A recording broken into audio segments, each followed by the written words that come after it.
So you're thinking of boosting your early LS engine? Well, if you're using the factory fuel rails, these have fuel regulators built into them. So there's 3 variations you need to know about. First up is our normal truck fuel rail. GM also threw its curveball. The L59s, the early ones, they had a flex fuel rail. So that one had a different size fuel pressure regulator bore. So we're gonna cover that.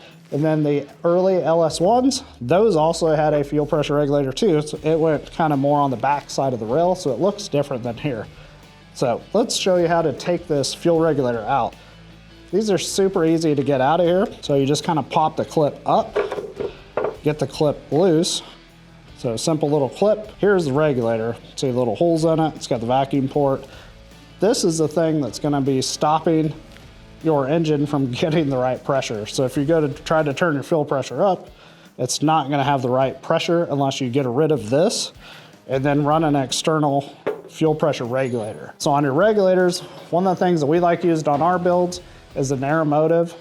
You'll want a 1-to-1 ratio type regulator, basically meaning when the vacuum port on the regulator sees pressure coming in, like 1 pound of pressure, it's gonna go up 1 pound of fuel pressure. And if it goes up 10 PSI on the inlet vacuum, it's gonna raise the fuel pressure 10 PSI. That way it stays level for your fueling while you're under boost. So this piece would be the only other thing. So we're gonna get this screen out of here. You'll notice how this was on there with the O-ring around the part. So even if you were just changing this, your O-ring just kind of sits on the shelf, and then here's your little screen for it.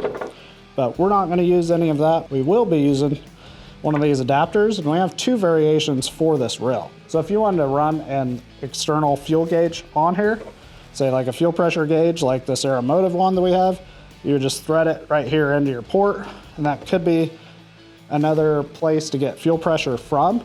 Or if you're running a nitrous system, you could plug in your nitrous fuel from here too. So to install this piece, we're just gonna put our O-ring on it, put our O-ring on it here, and then you wanna put a dab of oil just to get it lightly on here so it doesn't bind the O-ring. And then you're gonna push it into place, and then you're gonna reinstall the clip.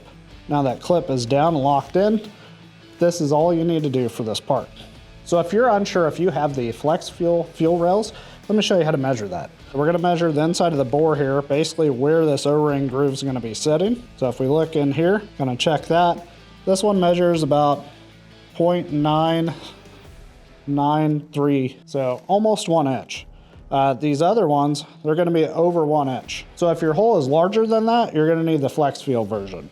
And if you're using an LS1 intake, whether it's on a Corvette or a Camaro, this variation is gonna be for you. It does measure similar to this, but these parts are different and they're not interchangeable.